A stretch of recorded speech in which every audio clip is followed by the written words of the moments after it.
ருத்ராஜ் கேக்வாட் ஒரு வேற லெவல் ஒரு கம்பேக் கொடுத்திருக்காரு அவரோட பேட்டிங்ல. அதை தவிர நம்ம விஜய் சங்கர் ரொம்ப நாட்கள் கழிச்சு அவரோட பேட்டிங்ல ரஞ்சி டிராஃபில கலக்கிருக்காரு. இன்னொரு பக்கம் நம்ம சாம் கரன் மனுஷன் என்னங்க ஒரு மொத்தமா ஒரு உருவமா மாறி நிக்கிறாரு அவரோட பேட்டிங் போலிங் ஃபீல்டிங்னு. அதை எல்லாத்தையுமே வீடியோல பார்க்கலாம். இப்ப வாங்க வீடியோ கொடுக்கலாம்.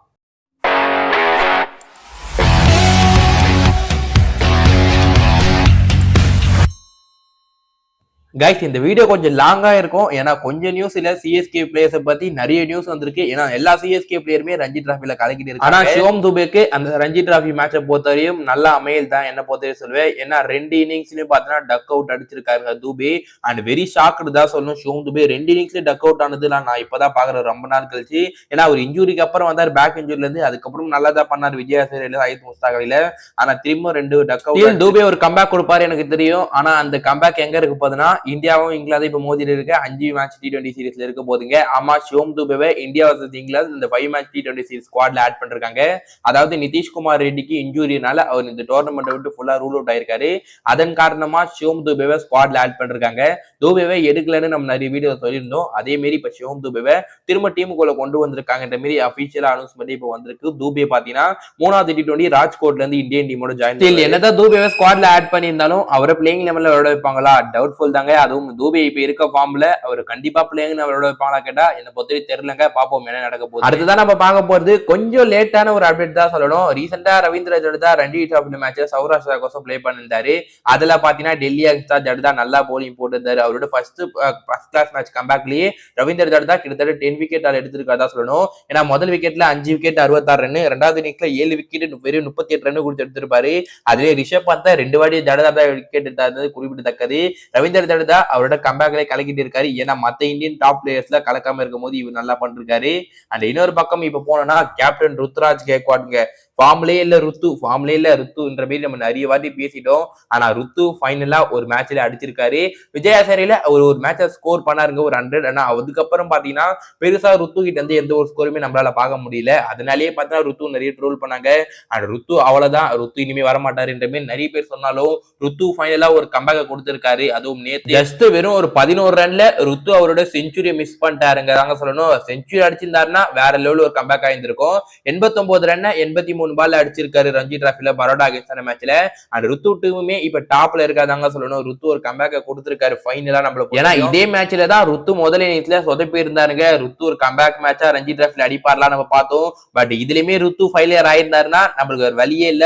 சொல்லி நம்ம வெயிட் பண்ணி தான் ஆகணும். அண்ட் சென்னை ஐபிஎல்ல வந்து அவர் கலப்பாருன்னு. ஆனா என்ன பொறுத்தவரை இந்த ஒரு ஐபிஎல் 2025 ருத்துக்கு பாத்தீங்கன்னா ரொம்ப முக்கியமான டோர்னமெண்டா இருக்குமோன்னு எனக்கு தோணுதுங்க.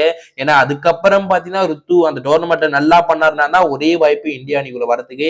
அண்ட் என்ன பொறுத்தவரையும் இந்த டோர்னமெண்ட்ல ருத்து நல்லா கலப்பாரு நான் எதிர்பார்க்கிறேன். ஐபிஎல் 2025 ருத்து நல்லா பர்ஃபார்மன்ஸ் பண்ணாருன்னா அது சிஎஸ்கேக்குமே நல்லது, டிராஃபி அடிக்கிறதுக்கு. இன்னொரு பக்கம் ருத்துக்குமே பாத்தீங்கன்னா அவரோட பர்சனலா இந்தியன் டீம்ல ஒரு கம்பேக் கொடுக்கிறதுக்கு அது யூஸ்ஃபுல்லா இருக்கும் நான் நினைக்கிறேன். என்ன பாப்போம் ருத்து என்ன பண்றாருன்னு கம்பேக் கொடுக்குறாரு. இதே ருத்து கீழே அண்டர் மகாராஷ்டிரால பிளே பண்ற பிளேயர் தான் ராமகிருஷ்ணா கோஷ். ராமகிருஷ்ணா கோஷ் சிஎஸ்கே ஐபிஎல் 2025 ஆப்ஷன்ல அவரோட பேஸ் பிரைஸ் கொடுத்து எடுத்திருப்போம்.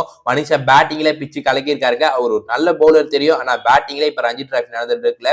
ருத்து அடுத்த அதே மேட்ச்ல அவருமே பாத்தீங்கன்னா 99 ரன்னுங்க.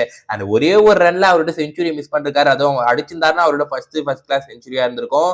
அதுவும் பாத்தீங்கன்னா கிட்டத்தட்ட 15 பவுண்டரி கிட்ட அடிச்சிருக்காரு. சிக்ஸஸ் எதுவுமே அடிக்கலனாலும் நல்ல ஒரு பிளே பண்ணிருக்காருங்க. அவங்க டீம் கிட்டத்தட்ட 600 ரன் மேல லீட் அடிச்சிருக்காங்க மகாராஷ்டிரா. அதுக்கு ஒரு முக்கியமான காரணமா ராமகிருஷ்ணா கோஷ் இருந்திருக்காரு. ராமகிருஷ்ணா கோஷுக்கு ஒரு நல்ல அட்வான்டேஜ்னே சொல்லுவேன். ஏன்னா அவரோட ஸ்டேட் டீம் கேப்டனும் ஒரே கேப்டன் தான், அவரோட ஐபிஎல் கேப்டன் சேம் கேப்டன் போது அவருக்கு கேப்டன் கிட்ட அவரை பத்தி ப்ரூவ் பண்ண அவருக்கு நிறைய சான்ஸ் கிடைக்கும். அடுத்ததா சிஎஸ்கே இந்த ஆப்ஷன்ல எடுத்த புது தமிழக வீரர் நம்மளோட விஜய் சங்கர். புது பிளேயர்லாம் சொல்ல முடியாதுங்க, இவர் ஒரு பழைய பிளேயர் தான். ஆனா ரீசெண்ட் டைம்ஸ்ல அவரோட ஃபார்ம் மேல ஒரு கேள்விக்குறி இருந்துச்சு. விஜய் சங்கர் ஏன் சிஎஸ்கே எடுத்தாங்க? விஜய் சங்கர் பெருசா எதுவுமே பண்ணலையே. ரஞ்சி டிராஃபில கூட பார்த்தோம் விஜயாசரே இருக்கட்டும் சையத் முஸ்தாகலியா இருக்கட்டும் எதுவுமே பண்ணாம இருந்தாரு. ஆனா ஃபைனலா விஜய் சங்கர் நான் அடிச்சா எப்படி அடிப்பேன்னு காட்டுறேன்ற மாதிரி ஒரு வேற லெவல் ஒரு சம்பவத்தை செஞ்சு விட்டுருக்காரு தமிழ்நாடு சண்டிகர் ரஞ்சி மேட்ச் போயிட்டு இருக்கு. ஃபர்ஸ்ட் இன்னிங்ஸ்ல வெறும் 1 ரன் தான் அடிச்சாரு விஜய் சங்கர். ஆனா 2வது இன்னிங்ஸ்ல மனுஷன் மனுஷன் 150 ரன் நாட் அவுட்ல போயிருக்காரு. ஜெய்சங்கர் மட்டும் கண்டினியூவா பிளே பண்ணியிருந்தாருன்னா அவர் இருந்த ஃபார்முக்கு கண்டிப்பா டபுள் செஞ்சுரி கன்ஃபார்மா அந்த மேட்ச் அடிச்சிருப்பாரு. பட் தமிழ்நாடு டிக்ளேர் கொடுத்திருப்பாங்க, அவங்க பவுலிங் போட்டுப்பாங்க, அங்கேயுமே 2 விக்கெட் எடுத்திருப்பாங்க தமிழ்நாடு. அவங்க தான் இந்த மேட்சை மோஸ்ட்லி ஜெயிக்கிற மாதிரி இருக்கு. ரஞ்சி டிராஃபில எந்த பக்கம் போனாலும் சிஎஸ்கே பிளேயர்ஸ் கலக்கிட்டு இருக்காங்க. இது சிஎஸ்கேக்கு ஒரு கிரேட் நியூஸா நான் சொல்லுவேன். ஏன்னா சிஎஸ்கே பிளேயர்ஸ் எங்க போனாலும் அடின்னு அடிக்கிறாங்க. அதுவும் கிட்டத்தட்ட சிஎஸ்கே பிளேயர்ஸ் செஞ்சுரிஸ் அடிக்கிறாங்க, பவுலிங்ல கலக்குறாங்க, பேட்டிங்ல கலக்குறாங்கன்ற மாதிரி நல்லா பண்ணிட்டு இருக்காங்க சிஎஸ்கே பிளேயர்ஸ் எல்லாருமே. இது சிஎஸ்கேக்கு ஒரு குட் நியூஸா சொல்லணும். ஆனா சிஎஸ்கேக்கு இன்னொரு பேட் நியூஸ்மே இருக்கு. அதாவது நம்ம எல்லாருமே ரொம்ப ஐப் கொடுத்த ஜெமி ஓவர்டன் இருக்காரு பாத்தீங்களா. ஜெமி ஓவர்டன் பிபிஎல் அடிச்சாரு, இங்கிலாந்து கோசம் அடிச்சாரு. ஆனா அவர் இந்தியன் கண்டிஷன்ஸ்ல எப்படி பண்ணுவார் நம்ம இன்னும் பாக்கல அண்ட் பார்த்தோம். ஆனா ஜெமி ஓவர்டன் பெருசா நம்ம எக்ஸ்பெக்ட் பண்ண அளவுக்கு அவரை பொறுத்தவரை இந்த சீரீஸ்ல இதுவரை இந்த நடந்து முடிஞ்சிருக்க 2 மேட்ச்ல அவர் எதுவுமே பண்ணலதான் நான் சொல்லுவேன். ஏன்னா ஜெமி ஓவர்டன் அந்த மாதிரி ஒரு பர்ஃபார்மன்ஸ் கொடுத்திருக்காருங்க இந்தியா அகைன்ஸ்ட் தான். முதல் T20 போட்டியில வெறும் 2 ரன் தான் 4 பால்ல. அப்ப பாத்தீங்கன்னா அவர் தேவலாம அவுட் ஆயிருப்பாரு. ஏன்னா இன்னொரு பக்கம் ஜாஸ் பட்லர் நல்லா விளையாடினாரு. ஆனா ஜெமி ஓவர்டன் இந்த பக்கம் போய் தூக்கி அடிக்க போய் தேவலாம அவுட் ஆகி போயிருப்பாரு. 2வது T20ல வருண் சக்கரவர்த்திக்கு கிளீனா போல்ல காட்டி அவுட் ஆயிருப்பாரு. அந்த உள்ள வந்த பாலுங்க காலு கூட நவுட்லங்க, மாட்டிக்கிறாரு பேக் ஃபுட்ல போயிட்டு கிளீன் போல்ட் வருண் சக்கரவர்த்தி அவர் எடுத்திருப்பாரு. ஜெமி ஓவர்டனை பொறுத்தவரையும் இந்த 2 மேட்ச் ஃபார்ம் வர்த்தி நான் சொல்றேன்னா புவர் பர்ஃபார்மன்ஸ் கொடுத்திருக்காரு இந்தியா. அதுவும் அவரோட ஐபிஎல் டீம் ஹோம் கிரவுண்டான சேப்பாக்ல அவரோட முதல் விசிட்ட பொறுத்தவரையும் ரொம்ப பேடா தான் இருந்திருக்கு. அந்த அளவுக்கு பெருசா அவரால் சேப்பாக்ல எதுவுமே பண்ண முடியலங்க ஜெமி ஓவர்டனால. அண்ட் இந்த சீரீஸ்ல பொறுத்தவரையும் ஜெமி ஓவர்டன் நான் எக்ஸ்பெக்ட் பண்றேங்க ஏதாச்சும் ஒரு மேட்ச்ல பேலன்ஸ் இருக்கு, 3 மேட்ச்ல அவர் அடிக்க மாட்டாரான்னு நானே எக்ஸ்பெக்டேஷன்ஸ்ல இருக்கேன். பாப்போம் ஏதாச்சும் ஒரு மேட்ச்ல ஜெமி ஓவர்டன் அடிக்காமையா போயிடுவாரு. மனுஷன் அடிச்சாருன்னா நல்லா இருக்குங்க நம்மளுக்கு. கைஸ் இங்க என்ன நடக்குது எனக்கே சத்தியமா புரியல சொல்லணும். சாம் கரன் மொக்கையா பர்ஃபார்மன்ஸ் பண்ணா ஜெமி ஓவர்டன் பிபிஎல் அடி அடிச்சாரு. ஆனா இப்ப ஜெமி ஓவர்டன் இந்தியா அகைன்ஸ்ட் மொக்கையா பண்றாரு. ஆனா இன்னொரு பக்கம் ILT20 சாம் கரன் கலக்கிட்டு இருக்காரு. சாம் கரன் இந்த பேட்டிங்ல வேற லெவல் ஒரு உருவத்தை எடுத்திருக்காதா சொல்லணுங்க. அண்ட் ப்ராப்பர் பேட்ஸ்மேனா சாம் கரன் இப்ப கலக்கிட்டு இருக்காரு ILT20ல. அதே மாதிரி தான் நேத்து நடந்த மேட்ச்லயும் சாம் கரன் அவரோட பேட்டிங் அசத்தி இருக்காருங்க. அதுவும் பாத்தீங்கன்னா கிட்டத்தட்ட அவங்க டீமுக்கு பாத்தீங்கன்னா வின்னிங் ரன்ஸே பாத்தீங்கன்னா அவர் தான் அடிச்சாரு. அந்த லெவல்ல அவர் பிளே பண்ணிருக்காரு.